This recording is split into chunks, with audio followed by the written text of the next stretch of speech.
Hello everyone, আসসালামু আলাইকুম। আজকে আপনাদেরকে দেখাবো যে আসলে পোড়া মোবাইলের চুলায় কিভাবে আগুন জ্বালাতে হয় বা আগুন জ্বালানোর ধরন বা কোয়ালিটি কিভাবে। তা আজকে কিন্তু এই ভিডিও দেখলে সম্পূর্ণ বুঝতে পারবেন। অনেক ভাইয়েরা আসলে আমাদেরকে বলে যে আমরা মোবাইলের চুলায় কিভাবে আগুন জ্বালাবো বা জ্বলে কিনা। আজকে কিন্তু সরাসরি দেখতে পারবেন যে আমরা কিভাবে আগুনটি জ্বালাচ্ছি। এখানে কিন্তু বার্নারের মধ্যে প্রথমে একটু তেল দিয়ে দিলাম। আর এটা কিন্তু পোড়া মোবাইল, আপনারা কিন্তু চাইলে বাসা বাড়িতে যখন ব্যবহার করবেন তখন কিন্তু এই ট্যাঙ্কির মধ্যে দিয়ে দিতে পারবেন। ট্যাঙ্কির মধ্যে দিয়ে দেওয়ার পরে এই যে ট্যাঙ্কির যে মুখাটা আছে এটা লাগিয়ে দিবেন। এখানে কিন্তু দেখতে পাচ্ছেন যে একটি কাপড় নিয়েছি। এই কাপড় দিয়ে কিন্তু একটু ভিজিয়ে নেবেন। মোবাইলের মধ্যে দিয়ে একটু ভিজিয়ে নিয়ে কিন্তু একটু এই যে গ্যাস লাইট দিয়ে আপনার আগুনটি জ্বালিয়ে দিবেন। আগুনটি জ্বালিয়ে দেওয়ার পরে যখন বার্নারের মধ্যে সুন্দরভাবে আগুনটি জ্বলে যাবে, তারপরে আস্তে আস্তে আপনারা এই ফ্যানটি আছে, কুলিং ফ্যান, আমাদের এই কুলিং ফ্যানটি এভাবে অ্যাডজাস্ট করে দেবেন। এই যে দেখতে পাচ্ছেন যে একটি অ্যাডাপ্টারের মাধ্যমে কিন্তু আমরা এই কুলিং ফ্যানটি ব্যবহার করতেছি। এটা কিন্তু সরাসরি কারেন্টের মাধ্যমে দেখতে পাচ্ছেন যে আগুন কিন্তু দাও দাও করে আগুন জ্বলতেছে।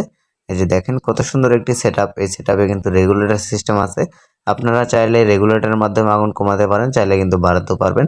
আর হ্যাঁ, এইখানে যেই একটি বল ভাল্ব দেখতে পাচ্ছেন, এই যে একটি বল ভাল্ব দেখতে পাচ্ছেন, এই বল ভাল্ব দিয়ে কিন্তু ফোটা ফোটা ভাবে কিন্তু সেলাইনের মতো মোবাইলটি পড়বে।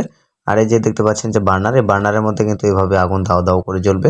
আমাদের এই চুলাগুলোতে কিন্তু সারা মাসে দেখা যায় গ্যাসের তুলনায় 90% সাশ্রয় করতে পারবেন, যা 1 লিটার মোবিলের টানা 4 দিন ব্যবহার করতে পারবেন। আমাদের এই চুলাগুলো সরাসরি কারখানা থেকে অর্ডার করতে অবশ্যই স্ক্রিনে দেওয়া নম্বরে যোগাযোগ করুন অথবা হোয়াটসঅ্যাপে নক করুন। ধন্যবাদ সবাইকে। এই ভিডিওটি শেষ পর্যন্ত দেখার জন্য। ভালো লাগলে অবশ্যই লাইক, কমেন্ট, শেয়ার করবেন।